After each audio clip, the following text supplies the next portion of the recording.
Alors, le système DLV. Donc, voilà, on considère le système DLV comme un exemple de solver SAT.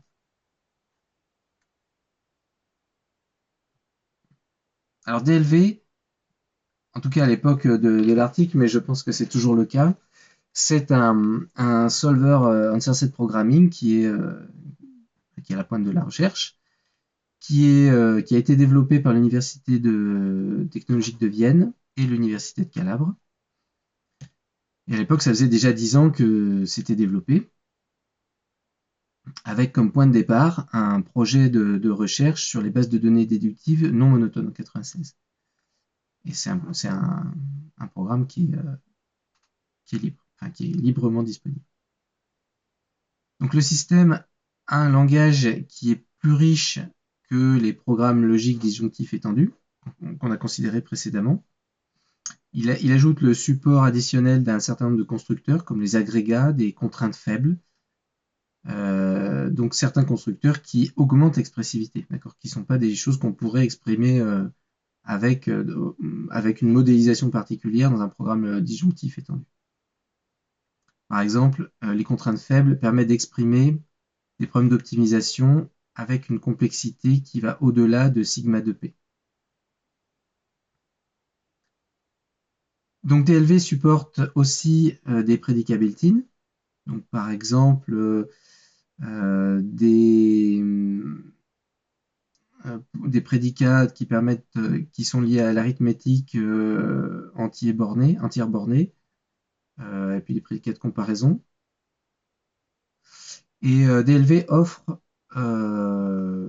plusieurs front-end pour des tâches spécifiques, comme par exemple du planning ou du diagnostic. Et aussi propose une interface aux bases de données, j'imagine pour aller piocher des données dans une base de données. Donc les principales tâches de raisonnement qui sont supportées par DLV sont quoi? Alors premièrement, la génération d'answer sets, tous les answer sets ou un nombre donné.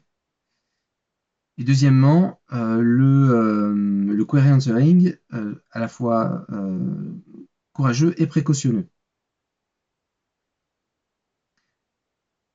qui est supporté, ce query answering, pour des requêtes à la fois ground et non-ground, donc des requêtes booléennes, en vrai ou faux, ou alors des requêtes pour lesquelles on va chercher des valeurs parce qu'il y a des variables dans la requête. Le système DLV a été décrit dans plusieurs publications. Il y en a une, là, c'est la 53, qui est, semble-t-il, la plus, celle qui fait le tour le plus exhaustif, qui est la plus complète. L'article 60 est récent, en tout cas a été récent au moment de cet article-là, de ce tutoriel-là. Alors, comme mentionné plus haut,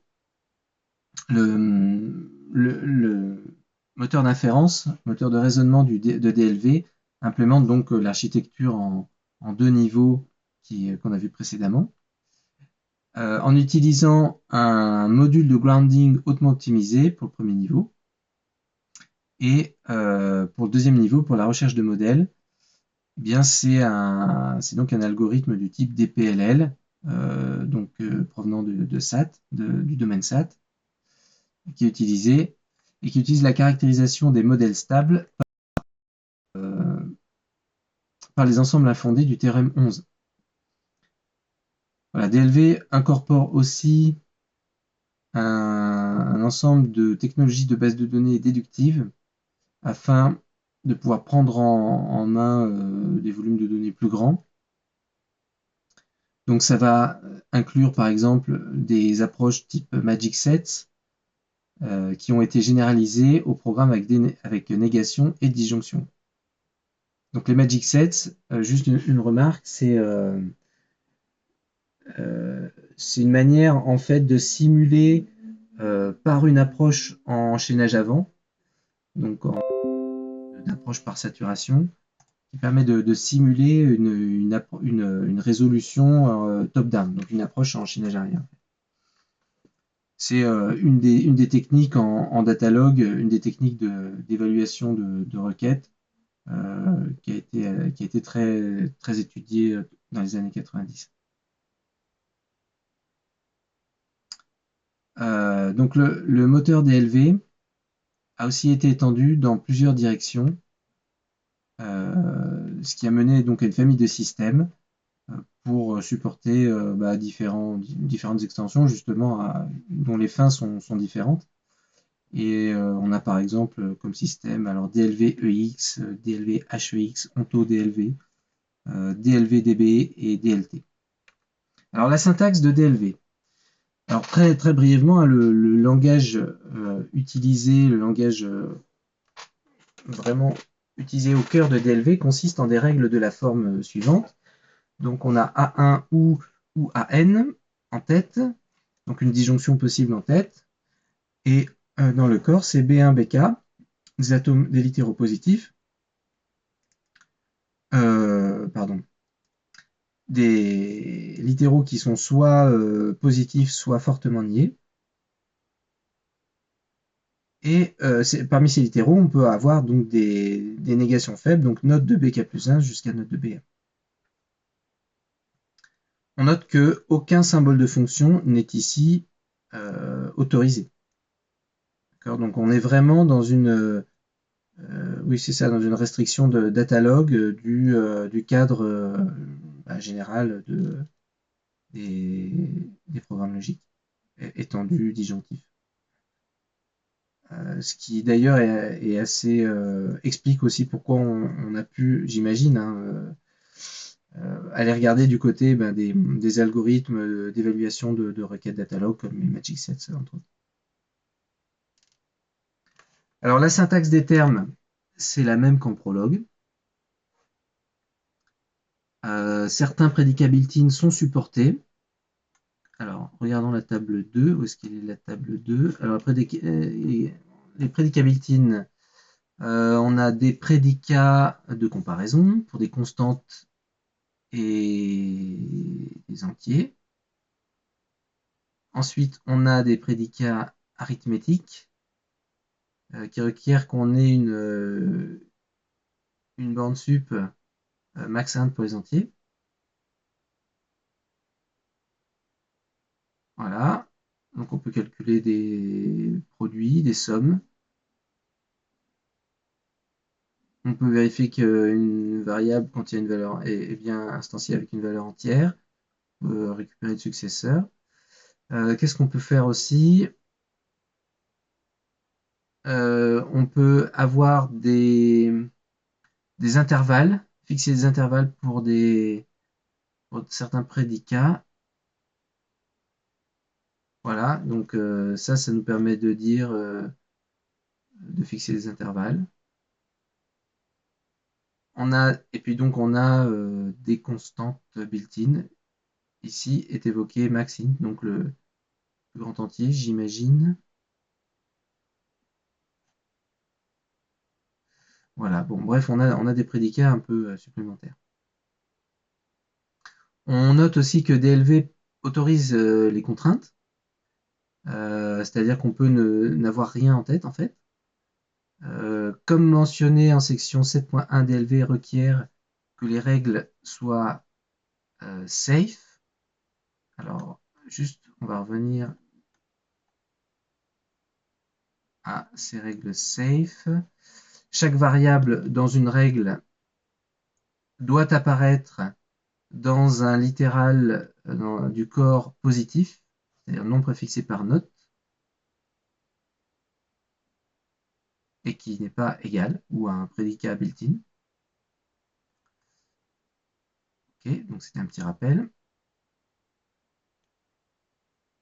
Donc le langage étendu permet aussi aux BJ d'être des atomes de type agrégat, dans lequel la valeur des fonctions d'agrégation sur une conjonction de littéraux peut être comparée à diverses bornes. Bon, c'est pas forcément très clair là dit comme ça, mais voilà, on a la possibilité de manipuler des agrégats d'une certaine façon. Donc le max, le min, la somme, count, times. Okay. Alors, de plus, le langage DLV a des contraintes faibles, donc qu'on évoquait précédemment, qui sont de la forme écrite comme ça. Donc, c'est plus deux points tirés, c'est deux points tilde. B1 BK, note BK plus 1, note BM, avec un intervalle WL. Alors, c'est quoi ces contraintes faibles? Tous les BJ sont comme dans les règles normales. Et W, appelé le poids, et L, le niveau ou la couche, sont des constantes entières positives ou variables. Pour plus de praticité, W et ou L peuvent être omis. Et alors dans ce cas-là, ils sont fixés à 1. Et donc informellement, cette expression de contrainte faible, c'est une contrainte qui peut ne pas être respectée, ce qui implique un coût de W. Donc on peut violer ces contraintes en payant en quelque sorte W. Et voilà. Et donc pour un answer set, le coût de toutes les contraintes faibles ou instances de contraintes faibles qui sont violées est sommé, est regroupé par niveau de priorité. Ok, donc ça permet effectivement ça doit permettre de classer les answer sets. Et donc parmi tous ces answer sets, ceux dont le vecteur coût est lexicographiquement plus petit sont choisis comme les answer sets optimaux. Alors effectivement, ça c'est intéressant parce que ça permet déjà ça permet d'avoir donc des answer sets différents parce qu'on a la règle a priori entre autres parce qu'on a la disjonction possiblement, mais en plus on a des contraintes et on peut mettre un niveau sur ces contraintes, on peut mettre un poids en fait et puis comparer donc les answer sets obtenus. Euh, c'est vrai que ça doit être très pratique en fait. Dans les cas d'utilisation, ça doit vraiment être très, très intéressant. Alors, avec l'aide des contraintes faibles, la méthodologie Guess and Check qu'on a vue à la section 6.2, qui nous disait que quand on modélisait, quand on écrivait le programme, on avait d'abord des règles pour générer les candidats, pour deviner les candidats, c'est l'étape Guess, et ensuite des règles pour virer tout ce qui n'est pas bon, ça c'est l'étape Check, virer tous les modèles qui sont pas bons. Donc là, on peut étendre ça à Guess, Check et Optimize.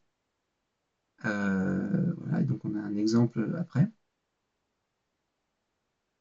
Alors les requêtes spécifiées en DLV sont des expressions de type corps de règle en fait, où les BJ sont des atomes ou des atomes fortement niés.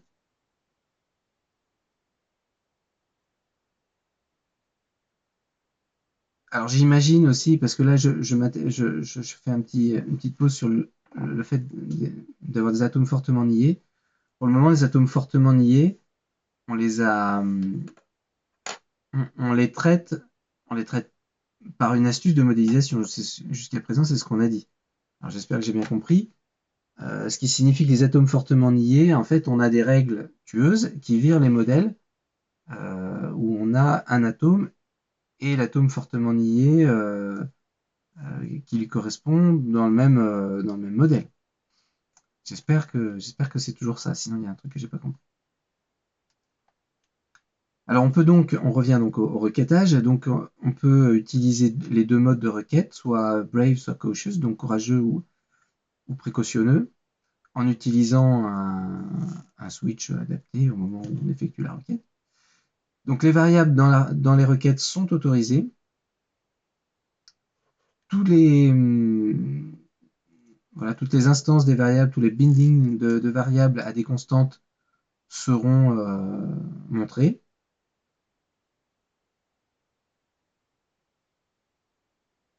de telle façon à ce que le... Oui, c'est ça, c'est ça. C'est-à-dire, on va chercher des bindings de variables, on va chercher à remplacer les variables par des constantes de toutes les manières possibles, de telle façon à ce que quand on a remplacé les variables par des constantes, la requête s'évalue à vrai. Et alors, si la requête est déjà sans variable au départ,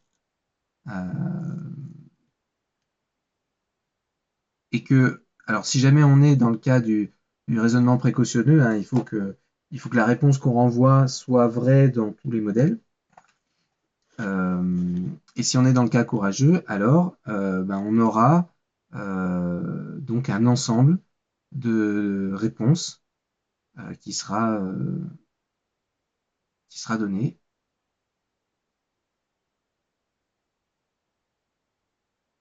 Voilà.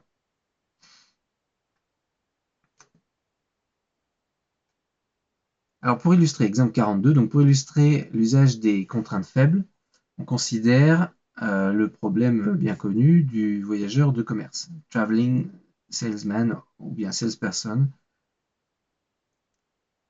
problem, donc TSP, où les villes sont stockées sous la forme de faits, par exemple city X ici, et où les connexions directes entre villes sont aussi représentées sous la forme de faits. Donc ici, con de X, Y, C, où C, c'est le coût de voyage de X vers Y. Alors de plus, donc on requiert que le tour doit commencer dans une cité désignée par un fait précis aussi, star de X. Évidemment, c'est le problème du voyageur de commerce. Donc le voyageur de commerce, il doit atteindre toutes les villes et au moindre coût. Il faut que le coût de son cheminement soit le plus petit possible. Donc le programme DLV suivant calcule les tours optimaux via le calcul des answer sets optimaux.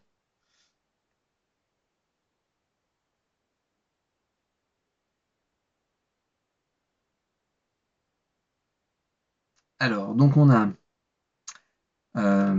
l'étape guess. L'étape guess, encore une fois, c'est l'étape, on modélise en générant tous les résultats.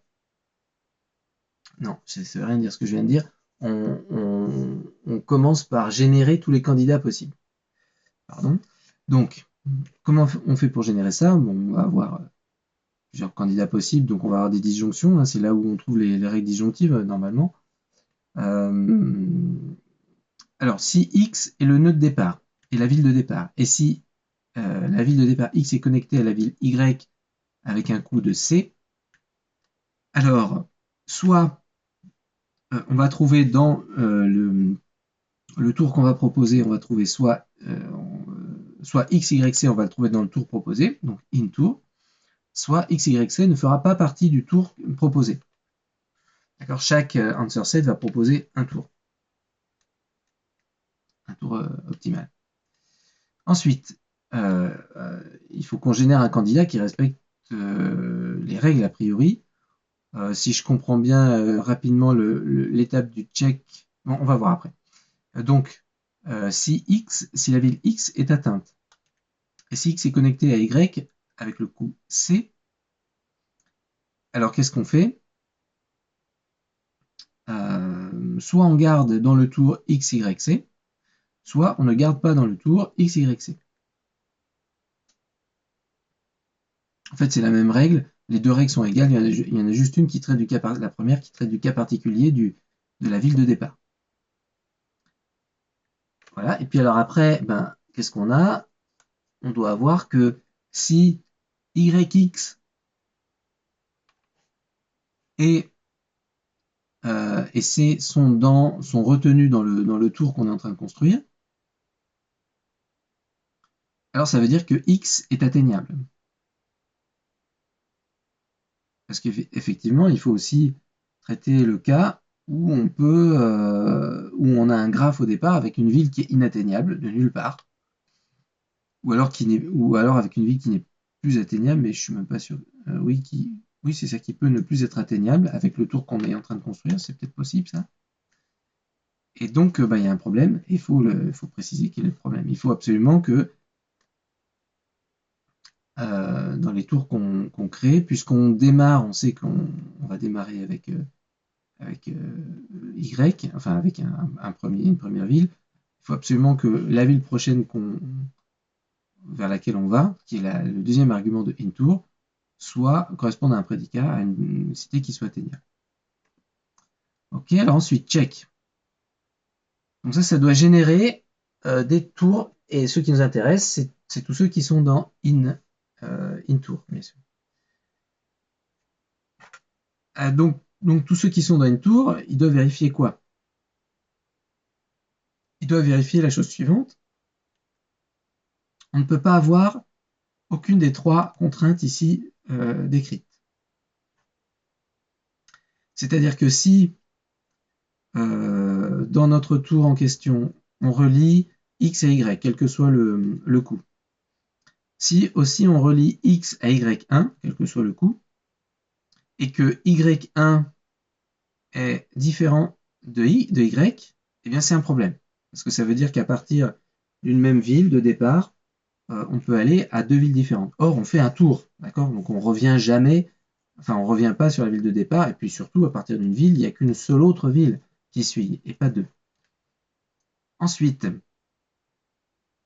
bah, c'est un peu pareil pour le contraire, c'est-à-dire que le contraire nous dit euh, si on est en Y et qu'on est venu en Y à partir de X, mais qu'on est aussi venu en Y à partir de X1 et que X est différent de X1, bah, c'est problématique.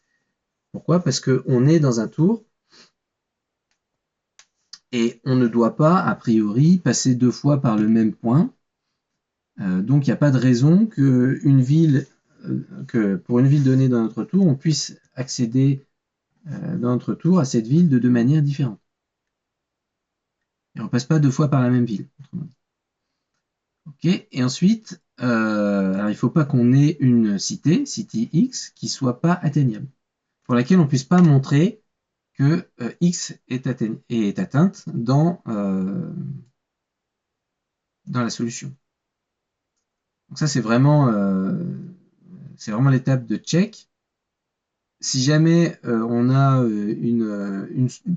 un candidat, un modèle, une interprétation candidate pour laquelle une de ces contraintes n'est pas vérifiée, ben c'est juste que ça ne nous intéresse pas. Voilà, donc il faut absolument pas garder ça, c'est juste pas un modèle, bien sûr. Et après, on va optimiser. On va optimiser essentiellement le coût. Voilà, si on a intour de x, y, c, eh ben, on va supposer que le W, alors si j'ai bien compris, le deuxième chiffre, là, le 1, c'est que c'est la catégorie 1. Donc en gros, on va optimiser sur un seul critère, en fait. Et le critère, c'est le critère numéro 1 ici, et ben, c'est le coût du tour. Sauf que le coût du tour, ah oui, si, c'est ça. Si, c'est ça. C'est que en fait, on additionne, c'est implicite, là, on additionne les coûts pour chaque catégorie de critères, on additionne les coûts W. Donc on a juste à mettre que ce qu'on additionne, c'est ce qu'il y a c'est la même valeur que C, en fait. Voilà. Et du coup, on va faire l'addition pour tous les triplés qui sont dans inTour à la fin, dans le modèle qu'on obtiendra. Et on classera les answer sets euh, selon ce coût. Alors ici, les trois premières règles. Alors voilà, donc ça c'est mon interprétation. Vérifions avec ce qui nous est dit. Donc ici, les trois premières règles devinent un tour, ce qui est effectué d'une manière incrémentale en commençant par la cité de départ et par toutes les cités atteintes. Alors on note que c'est différent de l'exemple 37, parce qu'on veut un tour complet, plus qu'un chemin. Et donc la ville de départ doit être atteinte par au moins une autre ville. Et oui, oui. Pourquoi? Qu'est-ce qui nous dit ça? Euh,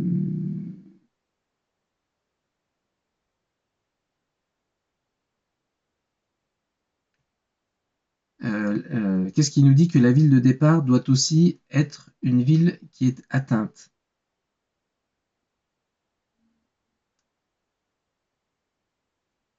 Eh bien, c'est ça, c'est intour non, c'est pas ça, parce que du coup, alors si on est dans intour de YXC, il faut que X soit atteinte. Euh, Si X est atteinte et si X est connecté à Y, alors on a le choix de garder ou de pas garder. Et si X est le point de départ et X connecté à Y, alors on a le choix de garder ou de pas garder.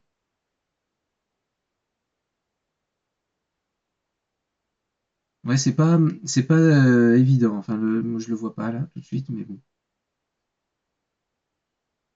Le fait qu'on veuille un tour complet, c'est-à-dire un cycle, plus qu'un seul chemin, j'arrive pas à voir ça ici. Bon.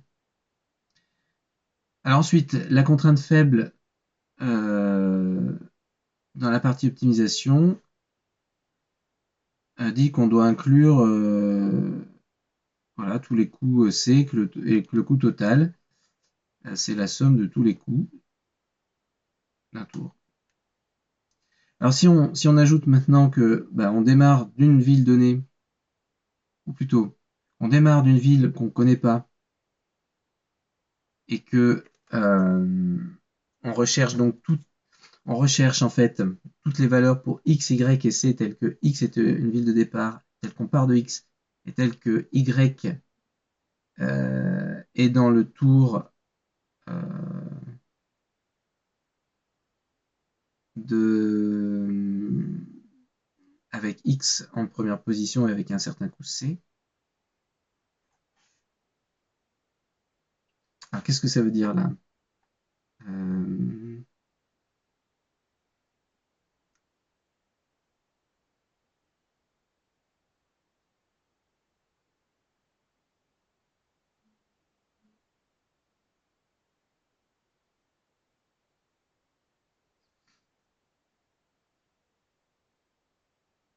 oui, donc on recherche tous les tours. En fait, c'est ça, on veut afficher tous les triplés qui sont dans inTour avec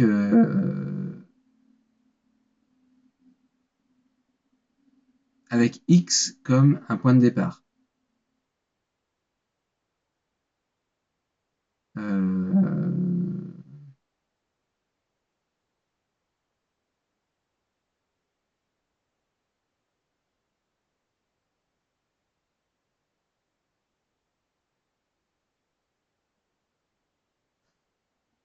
donc on obtient à ce moment-là, avec par exemple l'approche de raisonnement courageuse, et oui, tous les possibles premiers pas pour un tour optimal. Et avec le raisonnement précautionneux, on obtient le premier segment, si jamais il existe, mais le premier segment obligatoire.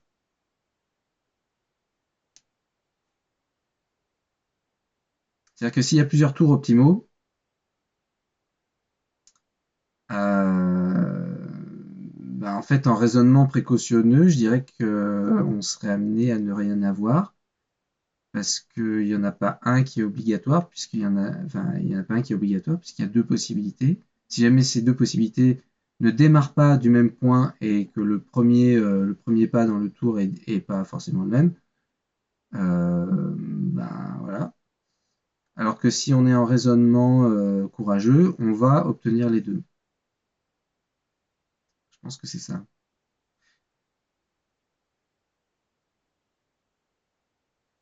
Ok. Ensuite, on termine donc cette partie sur DLV avec les front-end. Donc les front-end, hein, c'est les interfaces, hein, qui permettent d'utiliser DLV, j'imagine. plus, alors c'est pas que les interfaces, c'est a priori là aussi les adaptations de DLV. Donc on a une adaptation pour des tâches particulières de représentation de connaissances qui vont inclure le diagnostic, le planning basé sur des bases de connaissances, euh, on a un front-end SQL3. Alors, je suis pas certain de bien comprendre ce que ça veut dire. Est-ce que c'est juste pour l'interrogation de base de données? Et puis un raisonnement par héritage. Alors, les trois premiers front-end peuvent être invoqués en utilisant des switches de commande, en ligne de commande, tandis que le front-end par héritage est automatiquement enclenché si l'entrée est un programme par héritage. Voilà, donc il y a plusieurs autres front-end. En fait, ça doit être essentiellement une interface qui permet en fait voilà, de faire du diagnostic ou du planning ou autre. Enfin, au niveau de l'usage de DLV, DLV c'est essentiellement au départ un programme qui est en ligne de commande, mais il y a quand même une interface et des interfaces web qui sont disponibles.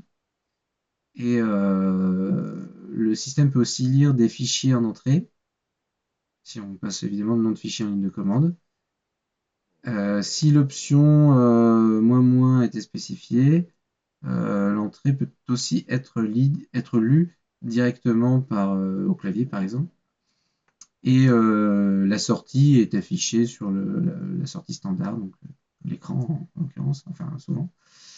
Une ligne par ensemble de réponses. Voilà. Et donc, on a toute la documentation qui est disponible sur la page du